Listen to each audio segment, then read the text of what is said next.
Thank you, and for joining us for another Corporate Underground. Today, I wanted to talk about the topic that is something that I focus on, and it is how to choose who you work with. Now, I'm going to be referring to working with clients because that's where I make my choices, but this could easily work with how you choose which projects you might work on, or even where you choose to work, which boss or which company. So, how do you decide if you're in the right thing, if you're picking the right one? Often everyone will say, oh, we've got the no dickheads or just no bad people policy, but that doesn't really benefit anyone other than yourself. That's a bit selfish. I'm more talking about how do you make sure that you're working, like for me, with a client that isn't actually having a negative effect on the community or planet. I'm in marketing, I'm in advertising, so what we do actually helps these companies or places get out into the mainstream, and I wouldn't feel comfortable if I was helping something that does damage become popular and become a number one brand in that segment. So I wanted to put this out there because it's something that's important to me. I feel like it's more important to more people than ever. But how do we really choose? And I thought this would be a great way for you guys maybe to share how you guys make your decisions.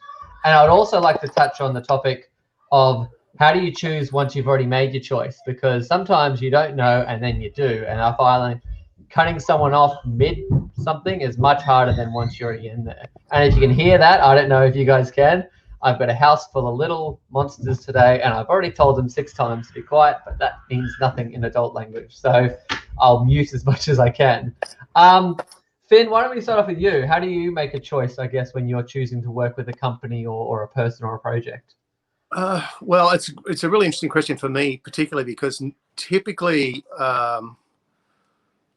I have a couple of different facets. I'm like a multi-headed hydra. So the things that I work on are typically innovative ideas where I've got an end vision and there's people that are synergistically aligned with that. So I'm not per se choosing people that I want to work with. I'm more sort of aligned on looking at an end goal and then seeing other people that want to come on that journey that actually have some sort of collaboration or some sort of can add some value to that project. The other type of work that I do is a lot of consulting work, is when organizations come to me to help them with sort of strategy, design thinking, innovation, anti-disruption techniques, that sort of stuff. And when it comes down to that, typically the parameters I put around how I work with someone is I try and test them to see whether the work I'm going to do is actually going to be implemented, because I totally understand a lot of organizations just want to say they've done stuff, like to tick it off from a governance perspective. Oh, we've run a transformation workshop. But I'm more passionate about trying to really make a difference. So when I get called in, typically, because I don't look at normal, I get called in when there's crisis or sort of organizations are hitting the wall. So typically it's a lot easier for me because I don't really look for a client to work with. They sort of come to me. I don't go out and spruik for them. But I do have, I'm very much goal focused in terms of where I'm trying to get to, just being that natural innovator in me of things that I'm working on. I'm constantly working on projects and I'm constantly meeting great people that come into my periphery. And for me, it's very simple. It's like, hey, if you love this, how can we co-create value? And it's just a matter of just testing it. I mean, you mentioned, because I know that you do that crisis situations, like that means that people are coming to you obviously in a crisis. You're probably needing to make a decision fairly quickly as well. Yep. I guess my thoughts are that, like, sometimes a crisis might be a company that's got a very bad PR situation. Yep, that happens a lot. Yeah. So how do you make a decision whether you want to help them? Because, like, if someone's got bad PR, it could be for a reason. Like, how do you... Well, this is where I thrive. I love that space. I love to help organizations that are in trouble. A lot of these organizations that are in trouble often get in trouble often it's not their own fault. It's a consequence of circumstance or social impact or something that's a change in the marketplace. So to be honest, if they've got bad press and stuff, it doesn't worry me. I'm there to try and work with the client to help the client. So it comes down to me meeting with the client, trying to understand what their problem is, trying to get us some sense around running a discovery. So I run a process called a discovery process, just like a law firm, and I try and go in and extract the artifacts and understand what might be the makeup of the problem. And then that process, at the end of that process, we start we have a sort of a playback, and then they decide whether it makes sense to work with me, and I decide whether it makes sense to work with them. So there is a bit of a stopgap before we start working in to test the actual scenario and to sort of see whether A, I can add value, and B, whether they're willing to sort of make the changes necessary. I'm sure you can add value, but what do you do in the situation where they've got bad PR because they're bad and you don't want to help them look better? Well, that doesn't happen. So I'll give you an example. I worked with a major religious organization that was going through major issues, like huge issues in television and media and press and schools because of a number of things. One of them was the responses to the child sexual abuse through school. So it's a very, very heavy topic. The organization spent hundreds of years, a church, not focusing on not change, but yet they had to change. So for me, I just saw that, they were really good people, but, it was a really big problem. Nearly every other consultant ran away because they didn't want to be involved in it. So for me, the press and the media side of it, I'm there to try and help my client. And that I love working in a crisis situation because you can really get and implement change because they need to change. And it's often the time then they will listen. I'm not sure if I'm answering your question, but I'm nodding my head either way. Okay. No, thank you. Tia, have you ever had to face a decision like this before? I kind of felt like there was a response that was coming out for Finns as well, and that was that sometimes you are not in charge of what people are going to present to you. Like you have no idea what's going to appear as a project or a person that wants to work with you, and you can never really be prepared for the unexpected. But I think there are times where, of course, you can use something like CO2 footprinting, the scopes of that, which are ultimate, like direct, indirect, and sort of all across the value chain, right? Directly, what are they doing? What kind of information can you get and glean from their websites to who they are as people, the team, how they operate, their organizational structure, etc. And then you have to go behind the scenes. And that's only really possible when you want to ask those questions. If you don't, then you will stay at face value. I think the moment that you go behind the scenes, you've then got added, factors that you're going to sort of understand, like how does the team work? And, there's a lot that's being said. How is it met with the actions of the actual organization? And then there is a sort of long-term or long-sighted perspective, which is across everybody that they work with. So it's less about the fact that this is what I see, and it's more about all the unseen chains and weaving that goes on behind the actual organization's decision making that has consequences across all of their supply chains. And I think that this is a really nice methodology that allows us to appreciate what are your values and how do you see those values actually panned out across all of their products, their services, and how they present themselves. Does that match the reality of what's actually going on? That's a good point, Tia. And that discovery process I run is running a 360-degree discovery across people's behaviors, internal sort of auditing, board functionality, operationalization of the organization, comms, a whole heap of stuff that you would never get. So I would never read what's in media. That's normally the last point. That often presents a false thing. So I totally agree with you, Tia. It's that if, at least in my case, where I want to work with someone or they want to work with me, it makes sense to do that first stopgap because it's a very low cost. It's a good way to test. It's like a test whether you're going to work together. And for me, I don't know if that's actually been done in a typical sort of relationship other than sort of like law firms or what in the crisis work I do. But it's a good way to sort of test the water and see whether it's a good fit before you actually go into a full work environment with them. Yeah. Now, I was a bad host and I totally jumped in. We have a guest today, so I'll introduce you while I ask you from your point of view. We have Lee joining us as a guest for all those that see a new head. Hi, guys. Yeah, Lee, I thought maybe you could add something too. Well, I mean, I don't have that many clients these days, but I did have a software company. And one of my mentors years ago told me that, that there's good customers and bad customers. I think, with a lot of smaller early stage companies, they desperately, just take customers for the sake of taking customers because they need revenue. But then they end up in this horrible a project that never ends cycle, and they'll never meet the expectation of the customer no matter what they do, and then it sucks all of their bench or their services or their dev teams into that project, and they can't deliver on other projects. So I suppose I learned over time that the discovery part and scoping, but probably the most important lesson I learned was sitting down with them and saying, what are the success metrics? We decide on success metrics up front.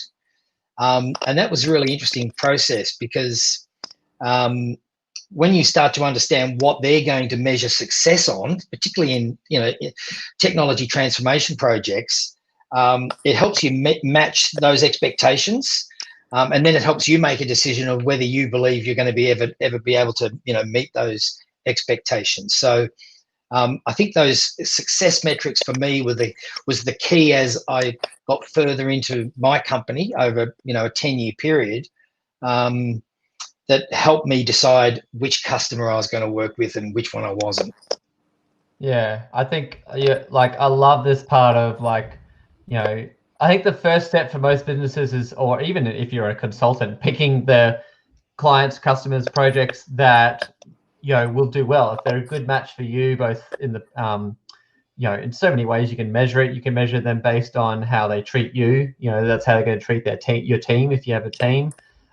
Like Finn brought up earlier, whether they are going to actually action it. If you care about what you do, you don't want to create something that won't be actioned because you feel like you're wasting your time. I think it naturally grows. Your first step is anyone with money.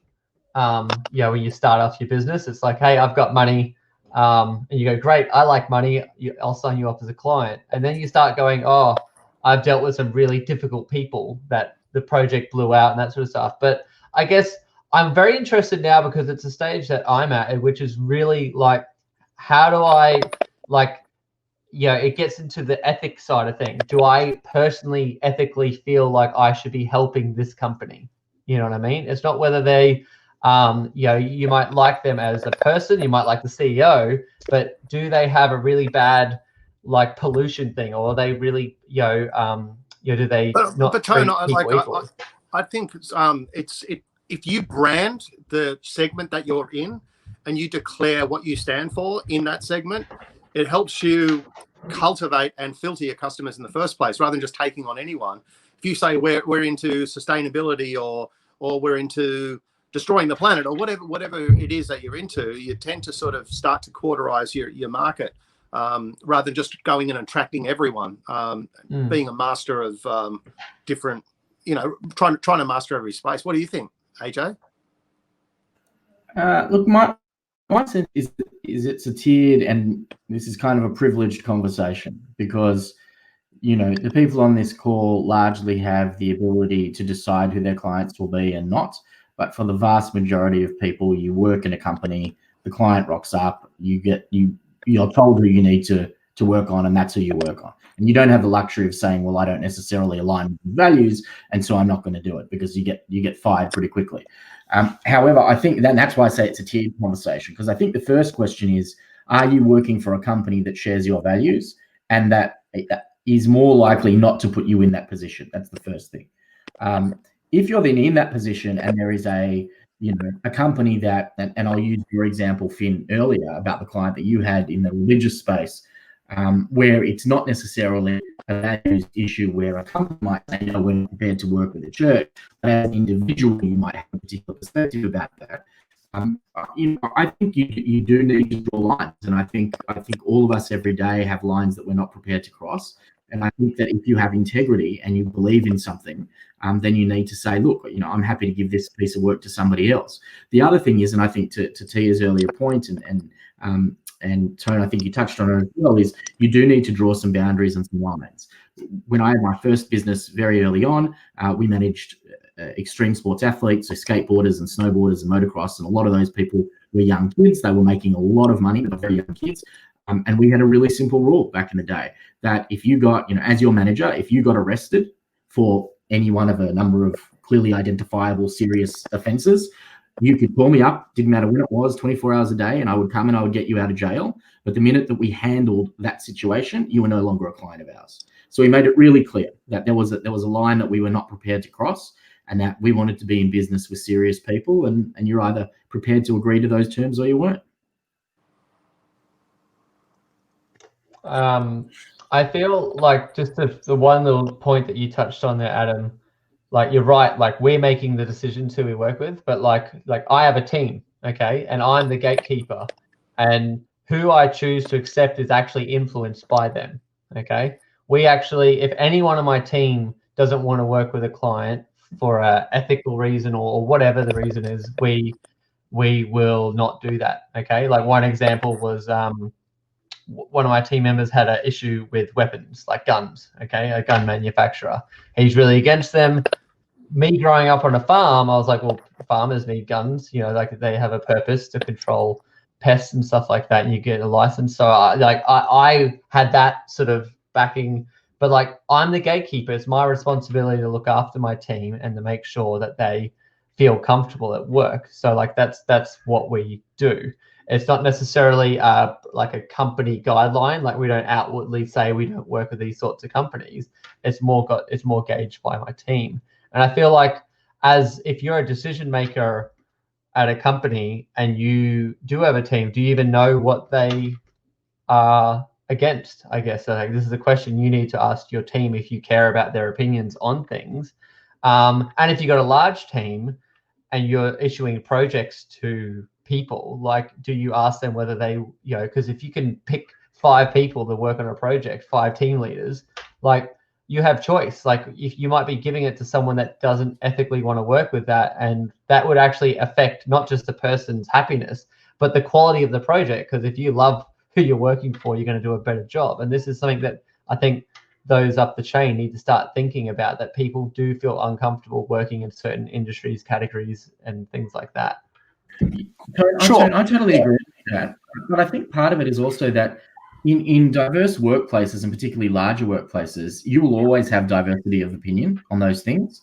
And you'll always have a group of staff members who are prepared to do one thing and not prepared to do another, and that'll be different. So I think to some degree that there needs to be this overarching organizational value set that sort of says, you know, this is what we stand for and this is what we don't stand for, rather than saying this company or this industry, these are the things we stand for. And if, for example, doing no harm, whatever that means, depending on how you want to interpret it, is one of those things, then at least as an employee, you have recourse. You can say, hang on, aren't we about doing no harm? And isn't this client clearly in breach of that? How is it that we could be considering working with that group? So at least you actually can call the company on their own set of values rather than having to make individual case-by-case assessments, which is the admin headache. Yeah, and they're always going to be subjective. Yeah, but this is the issue again, though. I mean, you raised an interesting point before, Adam, that, you know, we're in a privileged position.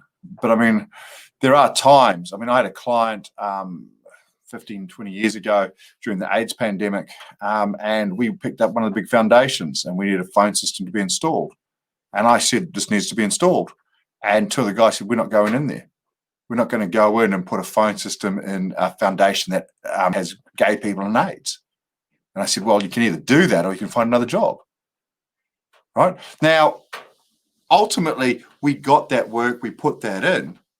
But I mean, like, that's a judgment call. So you're saying those staff members could say that? And I'm saying, well, sure they can. And I'm also saying you got to do that. And they said, sure you can. So you have this dialogue and this discussions where, hey, all of a sudden, was I the right guy or the bad guy? Were they the good guys or the bad guys? It doesn't matter. The work was done. It needed to be done. Now, other people might choose that they want to go, Monsanto, I'm not going to do that, or guns, or suits, you know, whatever you want to be able to do. But I mean, at the end of the day, there's a whole bunch of decisions that aren't just based around what I think's good and what I think's bad. Companies over historically have been good and bad based on different things that they've done. They have a recourse to come back. A decision of one person leading a company down one space might upset somebody. You've seen this in politics with Trump and Biden. I'm not going to buy, if you buy from Trump or you support Trump, I'm not going to buy your stuff. That is a choice you have, but other people will. And we have this whole thing that goes through. I am the person who has a no dickhead policy, but I that's my personal thing. Adam, I know that you might think some of these people that I know are dickheads, and you might think that, you know, and vice versa. It's a personal preference style of looking at things. I like to look at it as a common sense approach. I mean, I look at things where I want people to work with that will take action. That's the number one thing for me. The number two thing is somebody that I can understand, I'm not confused by. And the third thing is I've got to trust you. If those three things come together, then all of a sudden I think everything fits in. And you've got to take your own measure of that to be able to work. But I'm not into blanket bans. If it's legal and you want to get in the sex industry and it's legal, knock yourself out. If you want to sell dynamite and knock yourself out, I don't have a judgment call on that. It's legal. Tobacco, no problem. If you want to smoke, you smoke. It's called being an adult and a choice. That's my belief. And I think we all put our beliefs on other people, and I don't think it's right. Lee, what do you think? Yeah, I would still challenge that a little bit. Go on, you can challenge it. Go ahead, let's go. Too. Yeah, but you always have to be so like against the grain right as we're running out of time, Matt. Why don't you bring this shit up at the start, okay? Because then we would have a good argument. Well, I don't want a good argument. I want a great argument. Lee, what do you think? Yeah, Lee, we'll jump on you, but then we'll have to start wrapping up after that. Oh, look, I go to the I think it's Adam's point that it's a bit of a privileged conversation. But I think, I deal mainly with early stage companies now. So what I see is a big mistake a lot of them make is that we can select customers on, philosophy or what our purposes are. And at the end of the day, an early stage company needs revenue to survive. It's got to be sustainable. And without that, it's dead. But what I do see a lot of companies do is they don't make the decision between what is a good customer and a bad customer. And I think it's even more important when you are a small company. You've got to make sure that project or whatever that customer is that you take on, they have to be profitable. There's no point in doing it for the sake of doing it, right? And so if you don't scope it and you don't build a moat around it and understand what it is that you're delivering for that customer, then you run the risk of just doing it for the sake of doing it and paying for the privilege. And I see that many companies falling into that trap. So that's my first point of call. Beyond all of the philosophical things, is, first of all, is this a good customer or a bad customer? Can I scope it and can I put some metrics around this and manage the expectation? And in that, is it a profitable opportunity for me? That's the sort of the first thing for me, and then it's all of the other stuff that falls into it. Well, Lee, I think what I've learned from a number of startups is that you can often help define what a good customer and bad customer is by helping the customer understand what's possible from your end. Being very clear in the communication you said about managing expectations, super, super important, because sometimes you can go, is this a good customer or a bad customer? But what does that really mean? It's how can you help? How can you have a dialogue with the customer that's very clear on expectations on both sides? Because that only then can you really start to work out whether it's profitable. Because it's pretty hard to guess by going, are they a good payer, bad payer? Are they going to be a pain in the butt? Often a pain in the butt is due to a lack of communication and being able to manage expectations and putting processes in place to make sure that that's right from the get-go. Absolutely, and that's exactly what I'm saying. I'm not suggesting about whether they're a good payer or a bad payer. When I'm talking about a good customer, is it a good client or a bad client? Is this a good opportunity? Is this a good opportunity or a bad opportunity? Just from the fact that if I can't control this and manage the expectation, and that is in the communication. It's just saying, what's your expectation? What are you going to judge the success of this project on? If they say, oh, well, we want you to build the Eiffel Tower for us, then I know that I'm not capable of doing that. So it takes a lot of introspection as well to say, do I have the chops within my team and the skills to actually deliver on what the expectation is here, rather than just saying, oh, look, let's just take it on and work it out as we go, because that's where I see a lot of companies come undone, because they end up in a project that never ends. Yep. The customer says, well, hang on, you said you were building us the Eiffel Tower. That's what we told you we wanted. And you've given me a Lego version of it. Or you get mission creep, where you start off with something that you could achieve, and then they just keep on building on top of that, and you don't control that. And you got to take 50% responsibility. where Right. all of a sudden you haven't said, hold on a minute, we've now changed this. Exactly. Your profit disappeared. Yeah, you got to call it. Yeah. Yeah, you got to call Because it. often it's not the customer that's bad; it's the way you're handling it's bad. Yeah, Absolutely. you got to rein it in. Yeah. So before we run out of time, I thought I want everyone to walk away with something. So if everyone can give one way that you will, I guess, what do you ask, or how do you figure out whether this is going to be a good client project, whatever. Okay. Tia. I think we're getting a bit confused about having humanity and freedom of choice, the illusion of conscious will.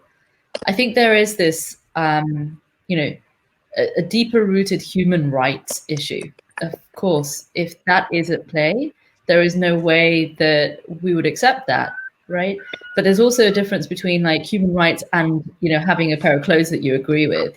I think there's a huge amount of variance there, and what it costs, your organization, your clients, and temporally as well throughout the whole of your existence, on keeping your integrity. And I personally think that one has objective behavior on subjective integrity, which requires you to, officially put a stake in the ground and say, this is what we stand for. So what do you stand for? How do you maintain your integrity? And how do you keep it focused despite all the tests that you're going to experience? Yep. Finn? Very similar to Lee. How do you measure success? What are you trying to build? What's the North Star? What's the vision? And can I do it? And then what's it going to cost me? It's a matrix for me, and it's a jigsaw puzzle of a couple of pieces, and that will be able to tell you whether the project is worthwhile taking on board. Adam? Inwardly to thine own self be true, outwardly engage in tough love. Matt? Profit. Right, that's how you work it out, whether you've made, and not just money-wise, but profitable as in regards to where you think that relationship's gone. Can you do more business with that person? Profit as in like how much have you learned from that? The profit of experience comes through to be able to choose. Some of the deals that I've done, I have lost money on, but I got so much more knowledge, it turned into profit later. I've made a lot of mistakes, but I've turned those mistakes into profit by not making the same ones again. You learn from everybody, good and bad customers, good and bad staff, because I don't believe there's a good and bad customer or good and bad staff. They're just wrongly managed or positioned. So to me, it's profit. Got to have the money, got to have the experience. Lee? Yeah, I think it's like a bit like Finn. It's a bit of a matrix, and I think you can make the decision that there is value other than just profit in it.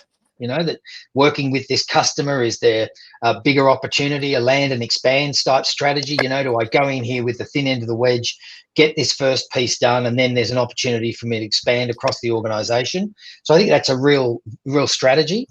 But for me, and this is just my experience over a fairly long period of time, if you can't nail them on what their expectation is of a project being successful, 4 or 5 key bullet points that they're going to measure that success on up front, and just going through the process of actually getting that out of them, I think, is a process in itself. That uncovers a lot for my mind, whether they can actually identify what that is, whether they've thought about that, and also to help negate the possible scope creep that comes through, or even when you get to the end of the project and they turn around and say, well, actually, we thought it was great, but we won't be doing any more, or whatever it may be, And that's is the discovery process. You get that, it's a lower cost. You put that work in at the beginning, you lay a good foundation for success. Yeah. Right. And my final things, I go for little nitty gritties that I measure them on. I go off how they treat my receptionist, what their receptionists say about what it's like working there, what the Uber driver says when I get dropped off in front of the building with their experience with the company, reviews, everything like that, and whether they have a community give back program and whether they're actually going through with that sort of stuff. So I look for all those sorts of things. All right, well, thank you very much. It's been an awesome weekly episode. We'll catch you all next week. Thank you.